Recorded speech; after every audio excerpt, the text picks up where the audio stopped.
1968, a series of strikes in Paris led the way for a global student revolt and a year of demonstrations.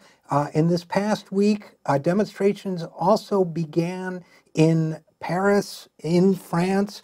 These demonstrations were in response to the policies of the fairly recently elected leader of that country, Emmanuel Macron. Here to report on that for us is Cole Stangler. Cole has been on the program before. He is currently based in Paris covering labor and politics. You've seen his work in The Atlantic, The Nation, Jacobin, and elsewhere, and he joins us now. So first of all, Cole, thanks for coming on the program.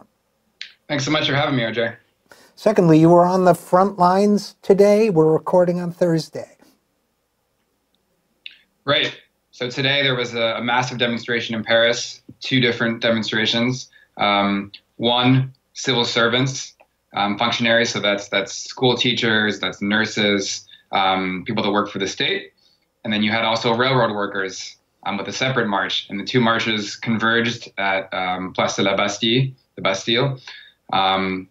Estimations show there are about 50,000 people today in the streets of Paris.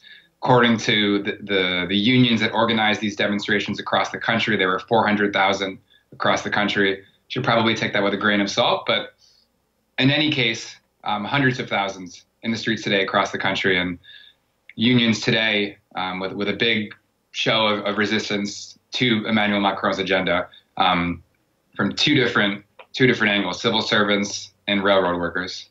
So just for folks who don't know, Macron was elected. He got a lot of global support because he was running, if I recall correctly, against the neo-fascist, or as we now say, alt-right candidate Marine Le Pen.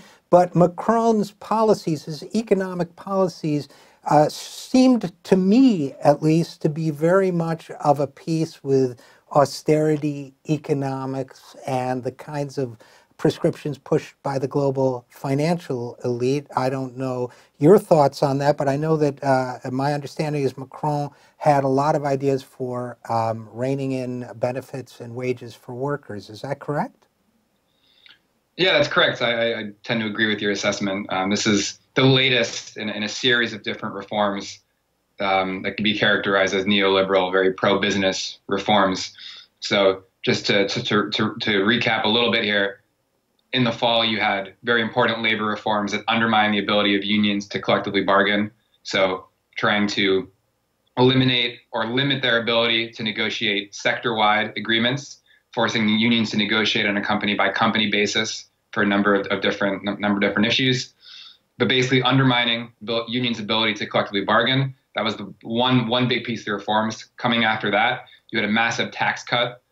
For the top 1% in France. You had a wealth tax that exists in France, and Macron slashed that pretty substantially at the same time as he's cutting other programs, for instance, low-income housing aid, stuff like that. And that's the second big piece of his major reforms. And now we're seeing the next wave of these reforms where he's going after rail unions. And this is a very specific issue in France because a lot of people are interpreting it as it's not just about the reforms that Macron wants to enact, which, to be precise, are going to decrease job security for railroad workers and increase their retirement age. But it's basically it's a symbol as well, going after railroad workers, which are among the most militant unions and have the most militant unions in France. Famously brought the country to a halt in 1995, and they're seen as really the last bastion of organized labor, really powerful organized labor that's able to mobilize people on a large scale and bring the country to a halt. And so for Macron and his allies in government, going after the railroad workers isn't just about these reforms that they want to enact because it fits with their broader agenda, but it's also a very potent symbol here. And what we saw today, what we saw on March 22nd is the beginnings of that next stage here, and we'll see if perhaps the government has overplayed their hand a little bit. Some are starting to think so because, just to give it a comparison, I was talking with a railroad worker trade unionist, we were talking about this, and he compared Macron going after the railroad workers to, this is like a Thatcher-esque, Margaret Thatcher going after the coal miners in the 1980s in the UK, Reagan going after the air traffic controllers. It has that kind of symbolism to it. And obviously we know the outcome of those first two battles, and we'll see if things go differently here in France. So in many ways, it's a symbolic battle as well as a battle over the specific issues. Well, what that suggests to me, and again, we're talking with Cole Stangler, labor and politics journalist based in Paris. What that suggests to me, Cole, is that both sides are going to have a very strong incentive to hang tough. Is that true? And if so, how long are people expecting this to go on, or is it just something people don't know? No, it's something that everyone's following pretty closely because they have to, because railroad workers have announced a series of rolling strikes. Today was a day of protest with civil servants, which actually this was a protest that civil servants had already called for weeks in advance before the rail reforms were announced. But railroad workers said, okay, we're joining the civil servants on the 22nd. And now railroad workers have their own series of strikes beginning on April 3rd, going till the end of June. And what they've said is there's 2 days of strikes punctuated by 3-day intervals. So every 5 days, 2 days of strikes. And this is what they plan to do from the beginning of April all the way until the end of June. So if you live in France and you take the trains, like most people do here, it's a very good system that's accessible, relatively affordable. It covers much of the territory. You're going to be dealing with this strike, and the government, for their part, has said that they are intent on holding the line here and not giving in. This is what they've said for just about every reform they've gone ahead with, and we'll see who blinks first. And I think the most important factor here is, and I think the railroad unions know this as well, is that you can't really think about winning a strike if the optics of this are just about preserving, your employment benefits, which again, they have an early retirement age and they have enhanced job stability. It's hard to mobilize people on a larger scale, and it's hard to get the sympathy of the broader public if you're saying you're trying to protect your employment advantages. That doesn't really sell well. So what they're trying to do is turn this into a larger battle about the importance of defending the public sector, the importance of defending public services, which are heavily, heavily valued in France.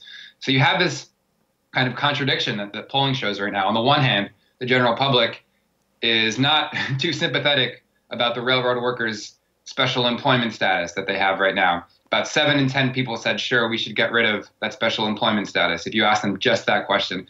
On the other hand, there's polling that shows that over a majority of the population supports the social movement today and the movement going forward. So you have this kind of contradictory situation. And again, this is really going to depend on the ability of the unions to win this battle is going to depend on their ability to sell this struggle and to promote this struggle as a larger defense against Macron's agenda and as a broader defense of public services, which is something that is immensely popular in France. And compared to the U.S., is in a much better state. But in the French context, people are complaining about lack of funding for hospitals, lack of funding for schools. Now you have the government going after the rail system. And at a certain point, these things start to pile up.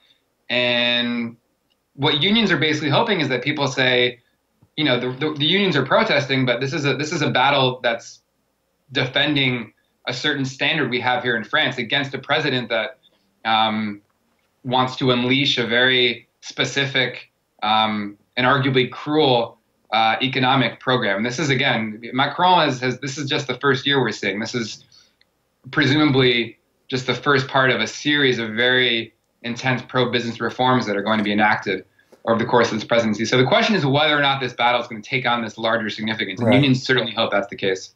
So really, if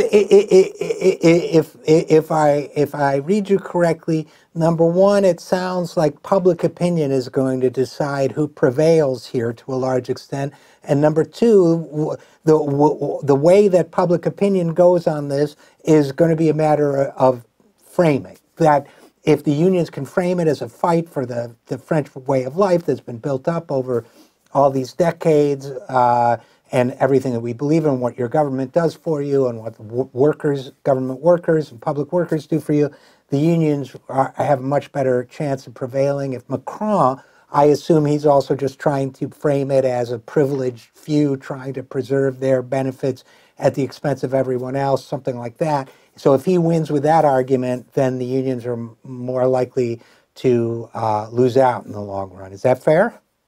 No, that's precisely what's happening. And just to illustrate that point, I mean, so the government, when they were talking about advancing these railway reforms, they commissioned a report which was headed by the CEO of Air France, KLM, talking about how to reform the national public rail system. He recommended getting rid of the rail workers' special employment benefits. He also recommended slashing pretty substantially train lines that are not being used that heavily in rural areas. The government said, you know what, that's a step too far. We need to isolate the railroad workers. We can't be, angering people by cutting rail service. And so that was a pretty clear manifestation, I think, of what the government's fear is. So you're precisely, you're correct. They're trying to isolate, trying to make this appear to be just an isolated struggle. And today we saw the contours of what could be of how that plan could backfire. You had civil servants protesting with railroad workers. You have unions that are calling for private sector strikes in April. So you really have the pieces here of something that that could blossom into something much larger. And the big example that everyone references here is in 1995, which is a while ago now, but that was the last time there was a really massive public sector strike in France, which really brought the country to a halt,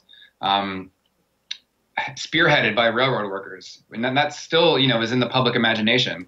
When you read the press today, everyone is talking about, are we headed towards another 1995, which was a set of Social Security reforms and reforms going after the railway system that triggered a massive public sector strike. So and the who question won? is whether that's going to happen. Who won in that case? What was the outcome? I don't recall. The government capitulated, and the unions won. So it was a pretty clear-cut victory. So I'm looking at I'm looking at these headlines. Tens of thousands of public sector workers strike across France. Travel chaos in France. Flights and trains canceled as strikes and protests spread. And I see an allusion here in one of them, might be this one here, an allusion to localized scuffles broke out between some protesters and riot police using tear gas and water cannons. And another article referenced hooded protesters. Who are these guys? Is there a French version of the Black Bloc that we saw during Occupy, or what's going on there? Those are your words, not mine. But I think it's fair to say there is a small contingent at a lot of these protests.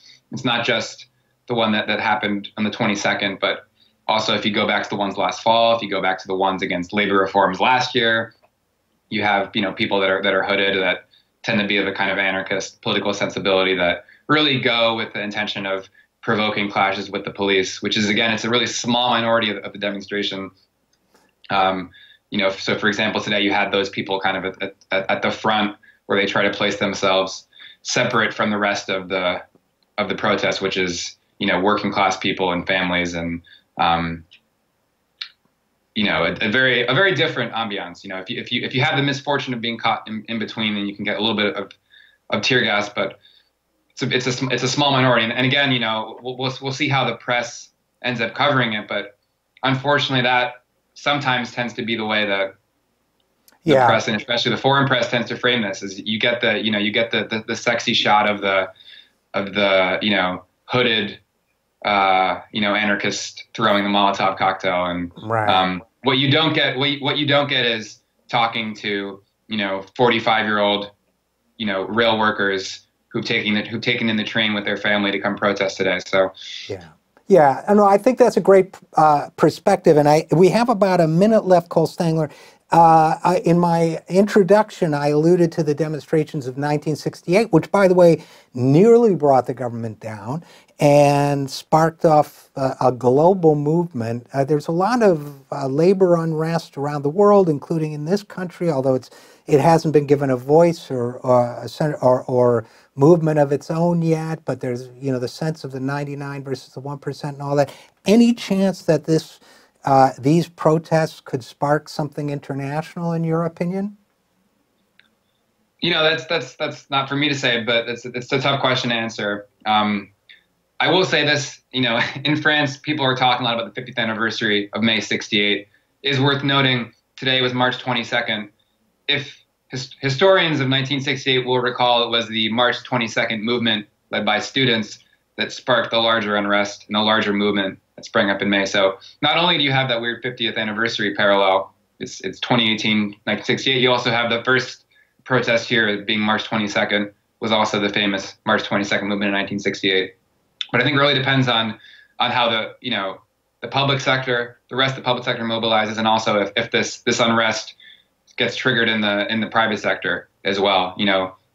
Workers at Carrefour, which is the kind of French Walmart, are planning to mobilize as well soon, and we'll see in the coming weeks if this really takes on a larger scope.